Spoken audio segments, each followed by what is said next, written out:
초선 의원이 국회의장도 눈에 안 보이는 겁니다. 자기들이 위라고 생각하는 거거든요.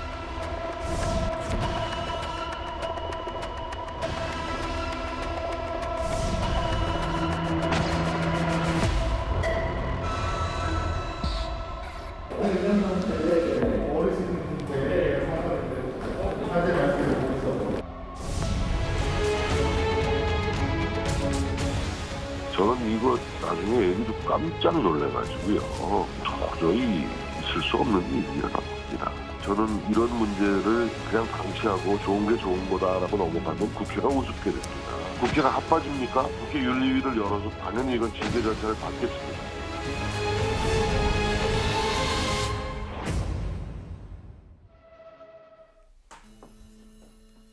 예. 저희가 준비한 1위가 나왔습니다. 유엔 얘기가 나왔는데요. 언론중재법 한 달간 휴전입니다. 국내외 언론단체는 물론이고 청와대에서도 우려가 나오니까 여당이 일단 강행 방침을 굽힌 것으로 보입니다. 그런데 유엔마저 우려를 표하는 서한을 우리 정부에게 보냈습니다. 화면부터 먼저 잠시 보겠습니다. 협의 기구를 통해서 원만한 토론으로 단단 수량을 만드는 데 최선을 다하겠습니다. 가짜뉴스 피해 구제법은 언론개혁의 끝이 아니라 시작입니다. 뒤로 연기하긴 했습니다만 여전히 문제는 해결된 것이 아니라 현재 진행형으로 남아있는 숙제입니다. 최대한 가급적이면 좋은 합의안을 만들어내었으면 하는 것이 저희들이 가지고 있는 소망입니다. 어제도 저희가 알려드리는 것처럼 이번 달, 그러니까 오늘이 9월 1일이니까 9월 27일에 본회의 상정 처리에 여야가 합의를 했어요. 가운데 박병수 국회의장도 있고. 그런데 이제 한 달 정도 안 남았는데 유엔이 언론중재법에 대해서 한국 정부의 입장이 뭐냐?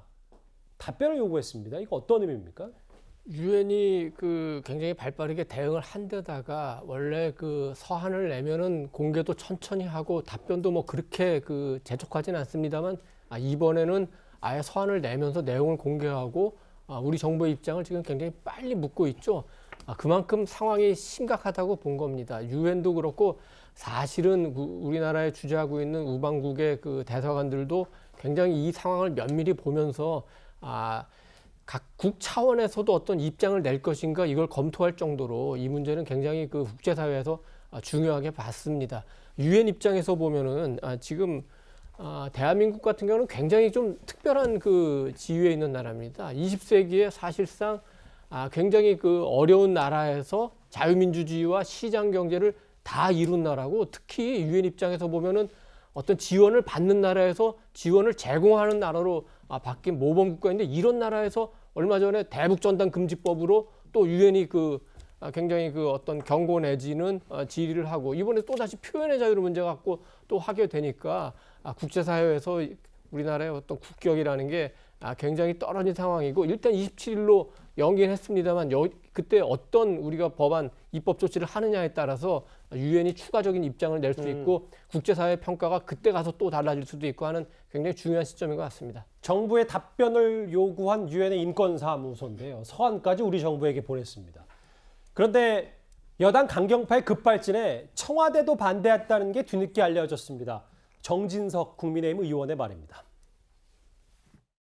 제가 어저께 이철희 수석한테 전화가 왔길래 금요일날 밥 먹자고 전화가 왔어요. 이철희 정무수석이. 그래서 청와대에서 좀 얘기 좀 한 것 같은데 내가 물어보니까 저 설득하느라고 혼났어요. 이렇게 얘기를 하더라고요. 저는 이거 언론 징벌법이라고 생각하는데 이걸 강행 처리했다? 전 세계의 웃음거리와 비아냥을 살 겁니다. 강행 처리 좀 못한다고. 못한다.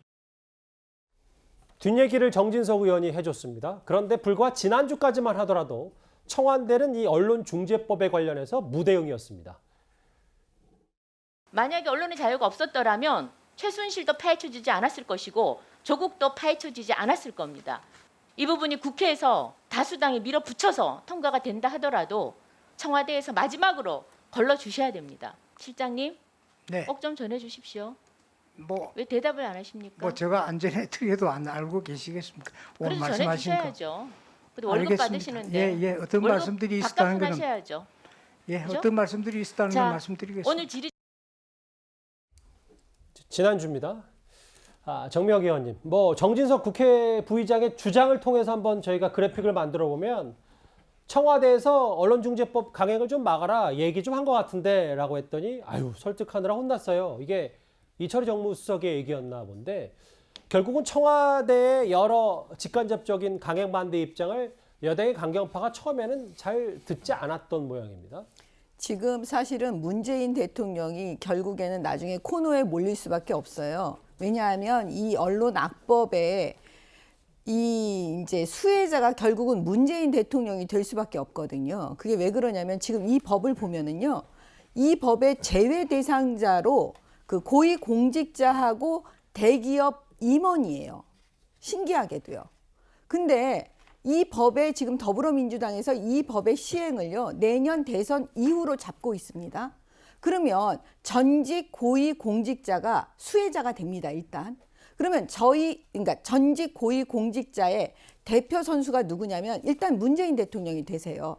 그러면 문재인 대통령께서 일단 대표 선수로 수혜자가 되시는데 결국은 이 법이 강행돼서 더불어민주당이 이거를 시행을 해버리면 어떤 일이 벌어지냐면 결국 국민들께서 문재인 대통령께 물으실 거예요. 아, 이 법에 지금 이 악법의 수혜자가 되시는데 결국 수혜자 되시겠습니까? 아니면 이 법을 막아주시겠습니까? 그래서 결국은 이 여론이 나빠지니까 결국은 문재인 대통령께서 더불어민주당에게 아, 이거를 이렇게 강행하지 마라.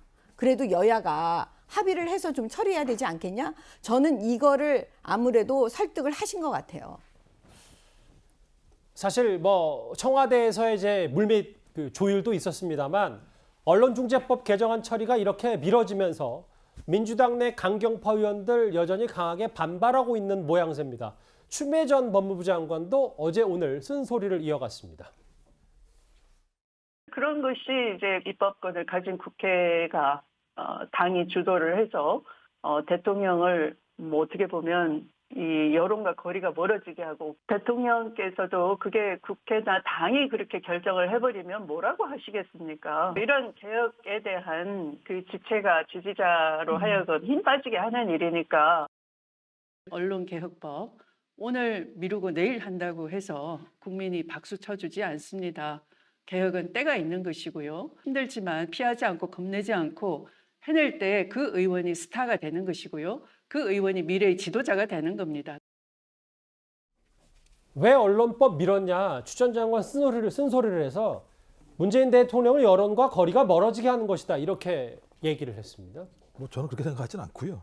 일단 기본적으로 제가 볼 때는 지금 뭐 야당이어서 이해합니다만 대통령이 수혜자가 된다라고 하는 부당한 전제는 하지 않았으면 좋겠어요. 그런 사실이 발생할지 모르는 상황인데 그 발생할 것을 전제로서 얘기하게 된다면 그 제가 볼 때는 뭐 서로 간의 공격밖에 안 된다 생각이 들고 대통령이 분명히 얘기한 게 있지 않습니까?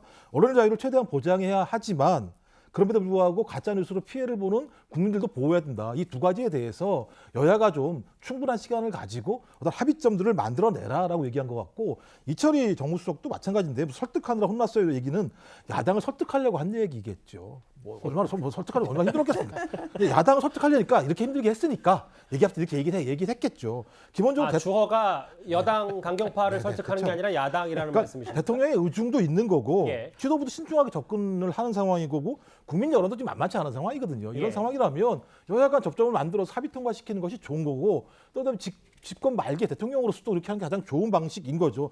근데 쟁점은 뭐냐면 그거예요. 가짜뉴스를 양산해서 피해받는 국민들을 구제해야 되는 방식은 민주당에서는 징벌적 손해배상이라고 잡고 있는 거죠. 근데 이게 논란이 되고 있으니까 이중 규제나 이제 과잉 처벌된다는 건데 그럼 제가 형사법과 동시에 개정하다는 얘기를 할 수 있을 것 같아요. 그리고 뭐 그다음에 고의중과실 추정 같은 경우는 좀 내부적으로 상당히 좀 후퇴하는 뭐 생각이 있는 것 같고 그다음에 이제 또 이제 기사를 열람 차단하는 청구권 문제 같은 경우 조정할 수 있다는 생각이 들기 때문에 핵심은 하나인 것 같아요. 그러니까 징벌적 손해배상의 문제를 어떻게 절충할 것인가 문제가 핵심이라는 생각이 들기 때문에 예. 저는 이건 여야가 27일까지 충분히 협의하면 된다.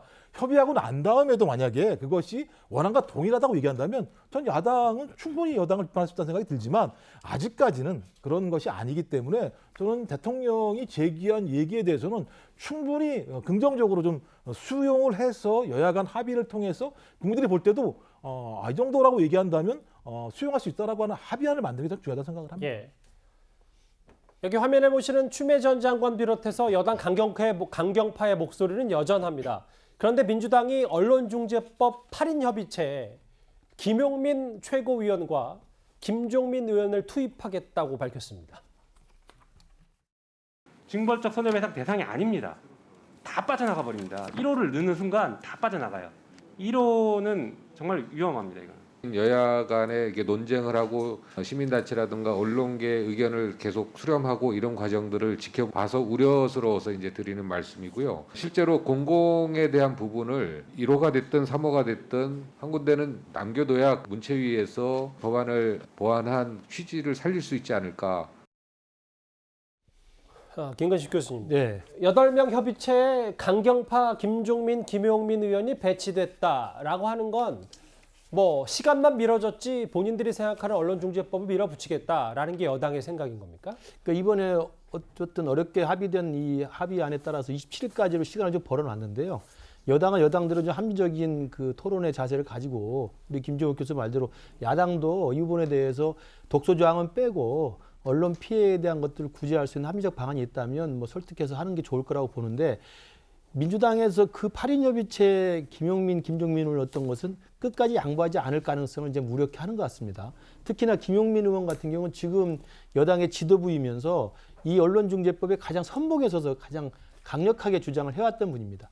그리고 그 법사위에서 그 심야에 일방통행 시킬 때도 그 과정에서 엄청나게 많은 자의적인 이 문구 수정을 해가지고 논란이 많이 되지 않았습니까? 예. 이제 그런 걸 보면 과연 김용민 의원을 배치해서 27일까지 합의해서 여야가 원만한 어떤 합의를 도출해서 통과시킬 수 있을까라는 우려가 있고 그러다 보니까 우리 정미경 최고가 더 잘 아시겠지만 국민의힘 쪽에서는 27일 합의문이 이게 정말 합의가 안 돼도 27일 날 무조건 상정해서 처리한다는 걸로 해석이 되면 이게 양보가 아니라 이거 우리가 끌려간다는 생각을 할 수밖에 없어요. 야당에서는요? 그렇습니다. 그렇기 때문에 이런 약간의 우려들이 지금 같이 공존하고 있지만 어찌됐든 간에 국제사회도 반대하고 우려하고 심지어 민변도 우려를 표명하고 있고 민주당 내에서도 온건파 의원들이 우려를 표명하고 있고 민주당 내 대선 경선 주자 일부도 반대를 하고 있지 않습니까? 그렇다고 한다면 대통령께서 이야기한 것처럼 이 부분이 언론의 표현의 자유를 갖다가 그 제한할 수 있는 그런 독소조항에 대해서는 철저하게 공론화시켜서 좀